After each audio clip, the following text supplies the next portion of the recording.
Hello and welcome. I'm Emma. I'm Tracey. And we are Curly Seams.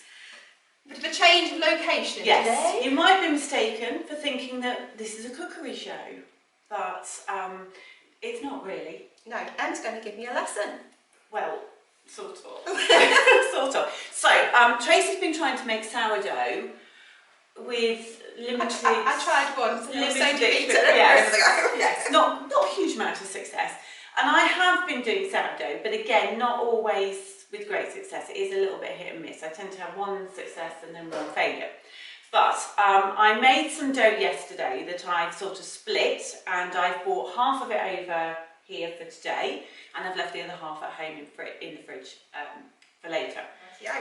So we're also going to try a new method today that I've not done before, which is a cold start to the bake.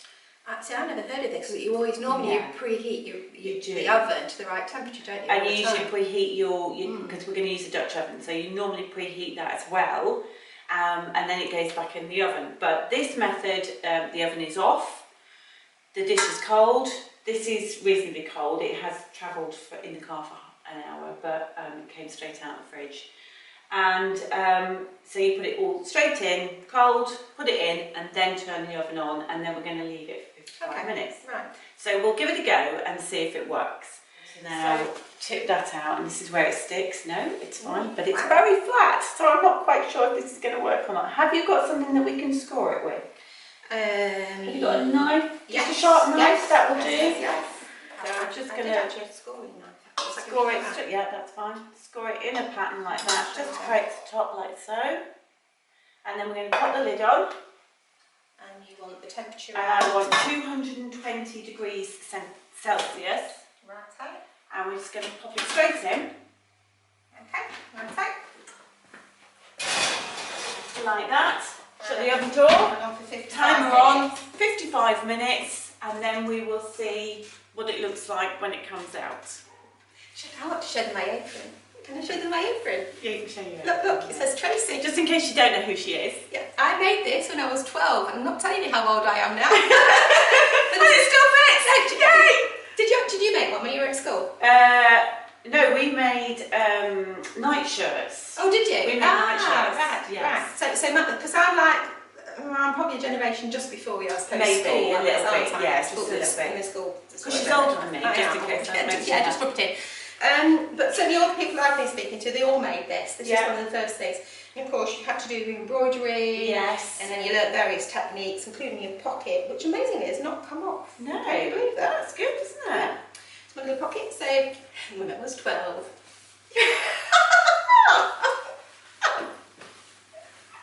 Right. 12. Give us a 12. Woo!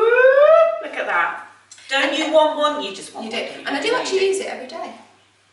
It's just about what you would put a pin on when you cook then? Yeah, the thing is, it's a psychological thing. When I put this in my baking apron. Right. So if I put this on, I'm in baking mode. Okay.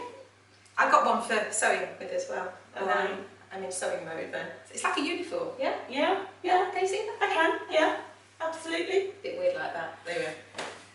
She's a bit strange, but there you go. Anyway. Right. Happy now? Yeah, I'm happy. Should we go film? Yeah. Let's go talk some sewing. I've got a little bit of knitting, a little bit of sewing. Yeah. Bit of dressmaking. And I've got a quilt. I've got to finish. Oh.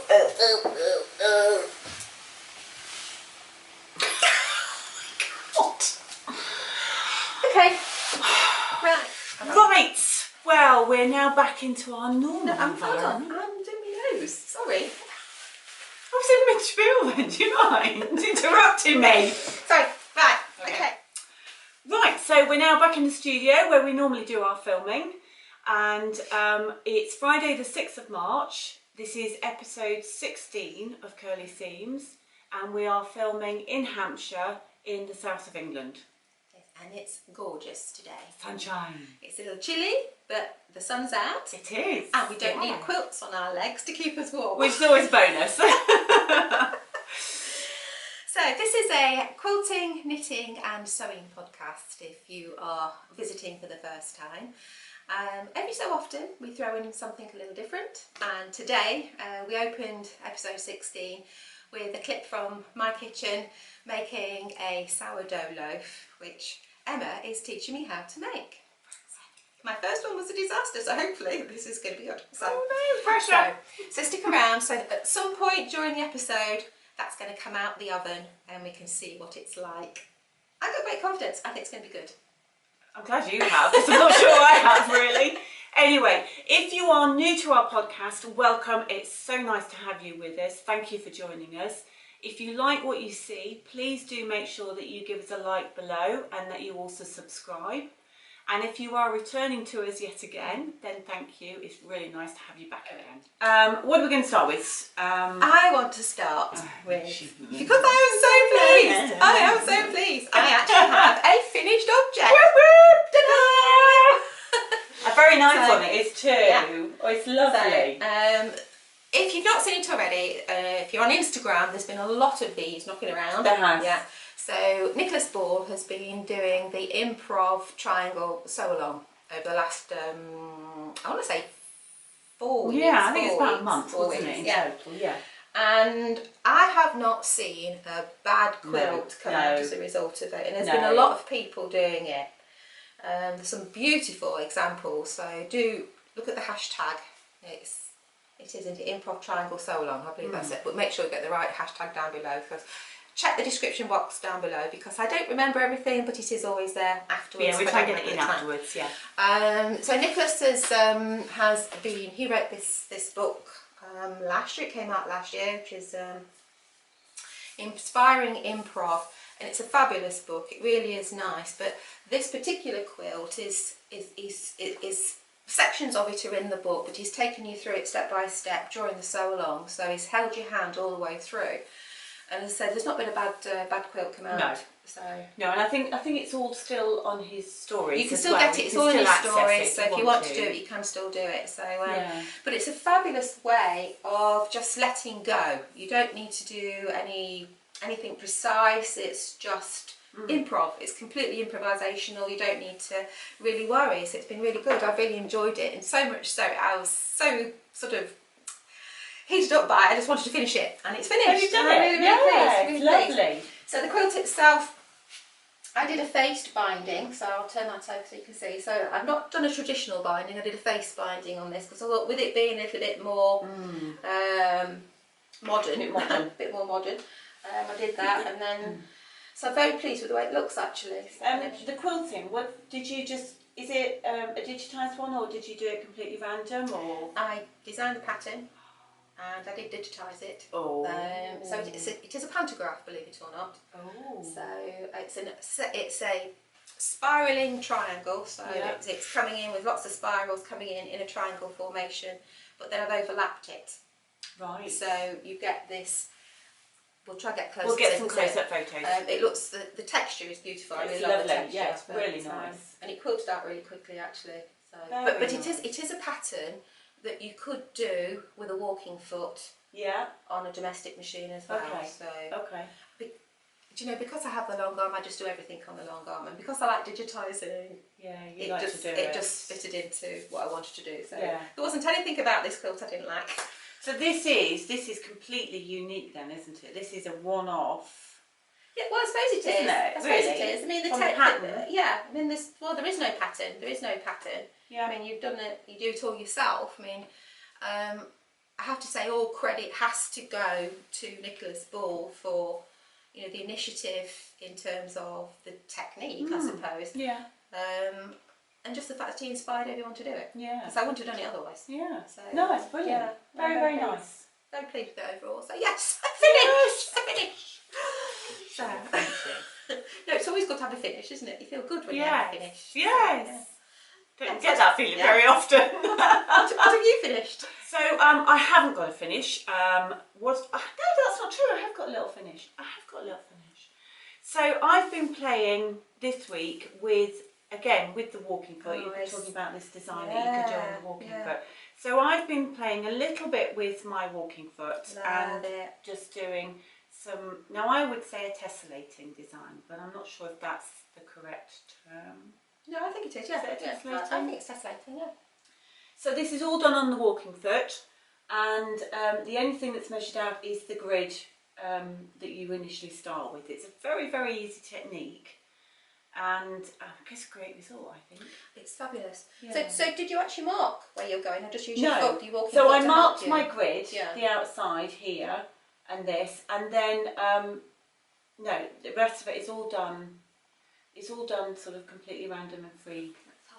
So we will get some closer photos so that you can see it. So you can see. I'll hold it there. Yeah, it's fabulous. So Really nice. so this is an Orifil thread. This is the one that they're variegated. Yeah, it's one of their slightly heavier weights. I want to say 28 weight. Yeah. Which I think shows up really nicely, especially against the red. So Yeah. this is just done on a normal wadding. This is a little bit of plain just for a class really that I'm going to be doing, and then I did some on. Oh, how cute is that? This is the foamy wadding, the foamy the sort of Biannis. Is it Biannis sort or of, Bosal? Bosal, that's the yeah. correct term, isn't it? But this is I think a Vilene alternative. So yes, and then I very quickly, just because I just wanted to finish it, it's not very well finished, but it's just together just to make a little purse. Yeah, but it's finished. But it's finished, so I have got a finish. Yeah, fabulous. So Lovely. so yeah, so that was, I really enjoyed doing that. It's Yeah. great fun. Nice Yeah, and I easy. really like it. Yeah. Well, I made a purse as well. Have you? Yeah. Oh, let's have a look at your purse then. I made a little purse. This is going over to Mandolin next week. Oh, nice. So let's get one. Have a look. So there's obviously a story behind this. there is a story behind this. So I found on the back some fabric, which I sent my daughter-in-law some hair accessories for Christmas, and then she chopped all the hair off. So it's like, okay, not to worry. No, but this is kind of like her hairstyle. Yes. And you need to look closely at the fabric, but the fabric on the front I actually made. And you definitely need a close up with it. You won't see it at all because I used some inkjet printer fabric paper, and then created a design. Oh, very sweet. I actually followed a lesson on Skillshare for doing a pattern repeat. So I wanted to have a go at doing some surface pattern design work. Right. So you won't be able to see it, but no, we'll get it's a very, very pale pink on white, so the background does look white.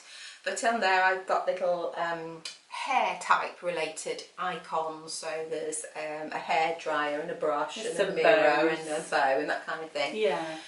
But the idea is that you create a design that is repeatable. Right, so, okay. And that's how people make their fabrics, generally speaking. So I wanted to investigate that a bit more. So that's what I did, which was good. And I have actually, if anyone's interested in the Skillshare, I can give you the link to the Skillshare that I followed. It's a 30-minute class. Yeah. It's nothing, it doesn't take very long. Yeah. So it was really fascinating to do. So I did that, just produced a little front. There is some hairdressing related fabric on the back, and I just turned it into a little, she can put whatever in there. Yeah, really sweet. Yeah. But I'm interested to know, I always get these strange kind of corners. Yes. Is there a way to not get those? Yes, you can put little tabs. You get little bits of fabric and you put your tabs and you sew it over the end of your zip. Right.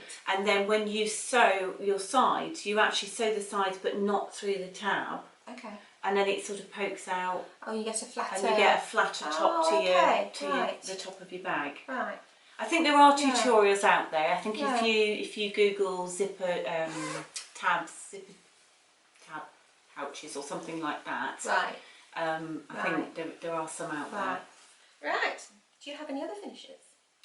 I have another finish, but it's dressmaking. Okay, let's do dressmaking then. Yes. Okay. Yes. Now I did make these.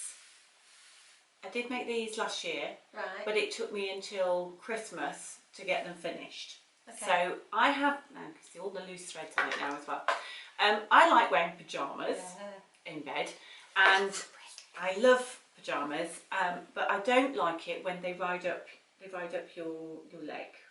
Oh, okay. Well, you've got long legs. I don't have long legs. Yeah. But So I don't like that. Right. You end up sort of either getting out of bed and shaking your legs out, and Oh, I'm with you. If they're wide legs. Yes, they ride up your leg, don't they? Yeah, so I do like a pyjama that's got a cuffed bottom to them. Yeah. So I made these pyjamas. I went to a workshop and I made them, and I really enjoyed the class. but it took me till Christmas to actually taper them in and to get the cuffed bottom on them. So the clasp was for a proper... It was for a straight leg, yes, okay. but I didn't like that. Right. So the bottoms need a little bit of work because I put the elastic in, but I need to secure the elastic in place so it doesn't roll over. Yes, but they're just plain grey. And then I've got this lovely swallow. I just love that fabric. Swallow fabric. Oh, that gorgeous. Is the top. And they're lovely. But I have to say, I think they're probably the most expensive pair of pyjamas ever made because, of course, I paid for the workshop and then I paid for the fabric. Right. So you need to make at least 6 more pairs to make it a little more viable. Okay. Yes. Yeah. So really yes, nice. very pleased. Really nice. Ta-da! Well, I'm wearing a finish. Yes. This is an old finish. This is last year's finish, or year before even, to be honest. It's I have worn this. So this was a modified dress pattern. Oh, really? This one. No. Yes, it is. Yes. So you're saying, but there's no roll neck on it. There's no roll neck on it, Yes, Tracy. I know. So I'm just going to tell you how I did it. So I actually, Stephen got I used the higher neckline pattern. This is McCalls M6886. It's a really versatile pattern. Right. So it's dartless, there's no darts in it. It's made for knits. It's got a little bit of shaping at the waist, and you can make it a full length. You can make it calf length, you know, down to your ankles. Right. Or in my case, I made it a tunic length. I've just gone just below my hips. And then to modify it, I actually measured the neckline. The existing neckline on this. The existing neckline. And then basically got the measurement and created a rectangle of fabric, the length of that neckline. Yeah. Added some seam allowance and then just added it on. So that's folded as Yeah, well? it's folded. So it's twice the I've decided twice that depth. So it's twice that depth. So and then it's the length of the neck opening plus seam allowance, and then I just added it on. So it makes a really versatile pattern. That's really nice. So, but there's no darts or anything, so it's just really nice. So I do recommend that as a pattern actually. Okay. So I've made that as a dress several times actually as well. It's you've got 3/4, or were they full length? These are 3/4. I don't tend to go full length because I'm always pulling my sleeves up anyway. Okay. So I decided I didn't want that. So. Right. Okay. So there you go. Yeah, highly recommend that one. 6886. Yeah. So knitting wise, I have as you may have seen if you follow us on Instagram, I finished my jumper. So I've been looking for something to knit. Yeah. Can I just show you this? Isn't that gorgeous? Little bag of goodness. I love it. That. So we That's went actually to vintage bark cloth, isn't it? Yes, it is. We went to Unravel. And we had a lovely time, really nice. And while we were there, I saw this at Midwinter Yarn and I purchased it. I was very pleased with it. So this is my little knitting bag now. And I have started, I'm on circular needles again. And I've started to do the Newsprint Cowl, which is a free pattern from Pearl Soho. Again, I'll put the link down below so that you can see it. And that colourway. Yeah, so it's a cream with a fleck of green inside it as well. Now the pattern says that this side, which is the pearl side, is supposed to be the star. Oh, okay. And then you just get little flashes of that side.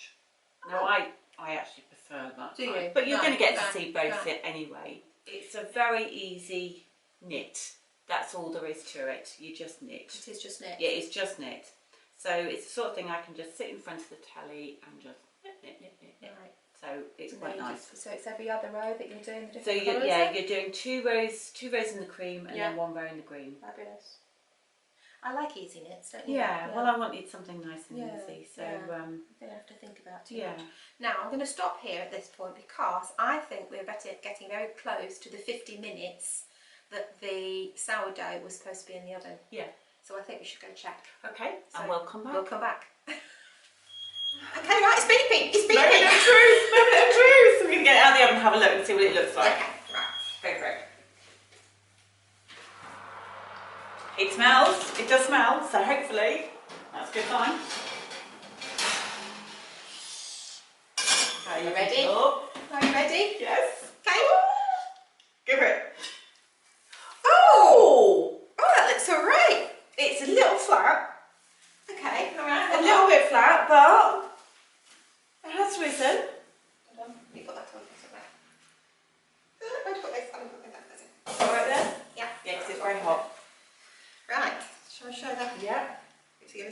like. It looks like it might have stuck as well. That looks good. That looks good. Well, right, so it needs to come straight out and onto the thing, is it? Yes. Okay. It's going to be really, really hot today. It is, yeah. What are you supposed to do? Oh no, we're fine. We're fine. It's fine. Do you want to do the tapping on the bottom? I will. So it has browned quite well on the bottom. It's cooked. So yeah. Happy? Well, I think it looks good. I would have liked a little bit more of a rise on it, but how long do you have to wait until you can slice into it? you're supposed to leave it to go cold. Oh God! All right. All right then. We might have to leave it for a little while, okay. And then we'll maybe cut into it and show you what it looks like. Okay. In the meantime, then we'll finish episode 16 off for you. I have to say, can I just say, you folks out there that do knitting podcasts, you must spend your entire day knitting to be able to keep up with... I don't know how they do it. No. To be able to keep up with a podcast that's showing knitting, and they've always got new things on the needles and on the go. I'd struggle with one project. Well, I think whilst we can both knit, I still feel very much a beginner in terms of I'm dropping stitches all the time. Yes, I read instructions. I don't understand the instructions. So I have to read and read again, and then do a bit, get it wrong, do it again. Yeah. So I'm assuming they don't need to do that. Hope not. Anyway, big hand to you. I mean, you are amazing. Absolutely. You really are. Very inspirational as well. And that's what I found with the podcast. It's all about being inspired, isn't it? So hopefully you might be inspiring one or two of you out there as well. Fingers crossed. You never know. Fingers crossed. But I do have a couple of knitting bits that I have finished. Okay, let's have a look. In fact, I've got 3. Talking of prolific knitters. No, but this has been on the go for a while. Oh, okay then. So this is the orange scarf. That I put you because it's going to go with yours more than mine. Yes. Oh, that's lovely. So this is the Surrey Flow scarf by Beck's Knitted Design. So I did modify it somewhat. The actual design comes with 2 types of patterning in it, and you're supposed to repeat the 2. Okay. And I just decided to go for the 1 because, as I said, I find it very difficult to follow patterns, and particularly this one was a 17-row repeat, and with the extra pattern in it, it would have been a 35 or 36-row repeat or something, and I just can't cope with it. So I have to think how I'm going to do things, and so I just cut it down and did what I thought would work. So yeah, so I'm really pleased with it. It's come out really well. So this my is colour, don't you think? Yeah, Definitely my You're colour. not having it. You're not having it, okay? Damn. It's like my husband keeps pinching all my stuff. Oh, does he? Every time I finish something. Is that for me? Is that for me? That's super. That's really nice. And the Yeah, colour, really I love the colour. It's really really nice. Yeah. So Fantastic. the yarn was the West Yorkshire Spinners Air Valley in orange. Yeah, I'm very, very pleased with it. Yeah, you should be. That is very nice. So that's going to go in the box for a Christmas present. So I'm starting. Actually, I thought I was starting. No. Damn it. It's another person that likes orange. She loves somebody else more than me. She does. But and this is not your colour, but this is one that I was inspired by. Oh, it's not my colour, but it feels. It's gorgeous. It really feels nice. Oh, this is so nice. Drops Nepal, and it's the Pearl Soho. It's a free pattern from Pearl Soho. Mistake rib was no, it's called the no rib. I think it's called the no rib scarf. I think that's what they call it. Okay. So if you're looking for a nice project, do go and have a look because they have loads and loads. I was of amazed. I was amazed. You mentioned Pearl Soho a couple of weeks ago. Yeah. And I went across and I looked. I can't tell you how many free patterns there are. They are. And absolutely gorgeous. They are beautiful. They really are. That is very nice, and that is so nice and soft. Yeah, that is gorgeous. It's not as long as I just used 2 balls of the drops. That's all I had left. It's the powder pink. I think it's called powder pink or petal pink. And was it an easy knit? Yeah. Yeah. It's well, it's not a rib. It's a slip. You slip it. You slip a stitch. Right. So you knit some, you slip some. It's very easy to do. Very nice. Yeah. Yeah, very nice. Lovely. Okay, so that's 2. I'm not sure. Well, actually, that might go to the same person this little bag's going to. Cause I think, it would go nicely with I that, think, wouldn't it? Yes, it would. Nice little combo. So I might give her Yeah, that. okay. So, and then the other thing I did was I did knit another hat this week. You're in a roll, aren't you? And this, do you remember all that sock wool I bought? Yes. Well, the socks are going slowly, so I decided that I would probably have a go at doing a little hat. So I have knit it on bigger needles than the pattern called for. And the pattern is the Scraptastic hat. And I'm forgetting who designed it now. No, I can't remember. It's not that, yeah, sure. It's quite large, but I wanted it slouchy for me. So, and it feels. I'll put that. It's a little bit of white there. I don't like, but. What, in my hair or in the hat? I would turn it to the back. No, not in your hair. Well, oh yes, I see what you mean there. Yes, yeah, it's almost like it's a bit of undyed yarn, isn't it? So, it could have been my hair, but I had my hair dyed yesterday, so it can't be my hair. So, all my grey has gone. Yeah, so it's a little bigger than the pattern I think probably called for, but I quite like that feel. Feels nice. And you can kind of pull it to one side or pull it back, so it's a little bit more slouchy, or to one side a little more jauntily. No, don't do that. No, not that much to the side. No, but anyway, I'm not going to get it anyway, because Steve took one look at it and said, "Oh, he's claimed it, has he? Oh, well, I think that's nice when people do that. Yeah, so he liked it. But I was really pleased with how the crown came out. Yes, that's very nice. The crown I thought came out really well, actually. Yeah, so, and I do like that yarn. It's lovely. This again, it's West Yorkshire Spinners. I seem to be doing an awful lot with West Yorkshire Spinners at the moment. This is one of their country birds range, and this is owl. Right. Okay. And was it an easy pattern? Was it an easy knit or Well, not? to be honest, the pattern itself is like 3 different colours in it. So I think the pattern is more about where you place the coloured wools. Oh, okay. I just used it because I needed a pattern to follow in terms of stitches and crown shaping. Yeah. But this time round, the crown shaping was a lot easier than the first hat I knitted a couple of weeks ago. So yeah. But very getting nice. that little bit in the middle is still difficult, isn't it? Yeah, it is. So I'm not quite sure about that still, but hey. Keep on trying it. Yeah, definitely. So I was really pleased with that. It's not very really blocked or anything yet, so it just needs to be blocked, I suppose. So yeah, so I was very pleased with that, and I have progressed with the sock knitting. So I'm now following Earth Tone Girls. Yes, her podcast. Yeah, I love it. Just very thorough. Yeah. And takes it nice and slow. So this is another West Yorkshire Spinners. This is called Delphinium. We're not on commission, no, honest. We're not. No, this yarn's called Delphinium. It's one of their country garden. I want to say country garden or florist range. Maybe it's florist range. Oh, so, it's very pretty then. Yeah, I thought so. Steve will not make this sock because it's too girly. Steve is my husband, by the way. So yeah. So this the technique I'm using is the what's that called where you put it on. Magic loop. Magic loop. Yeah, magic loop. Magic loop. Magic loop. Yeah. Oh, I had a brain dump, which is not unusual for me. So yeah, I'm just very nice. Each week she's putting up a different section of the sock. So you're just following along. And I'm just following along. Yes. Yeah. So I'm very pleased. So yesterday I did the heel flap, and then I picked up down the side. Now what I did find was I could pick up the stitches one way very easily, but the other way I couldn't. So I'm assuming that's the orientation of the stitch that makes it a bit more difficult. I don't know. Nonetheless, I don't have any holes, and it feels nice and firm. Yeah, it does feel nice. It's much better than that first one I knitted. Okay, yeah.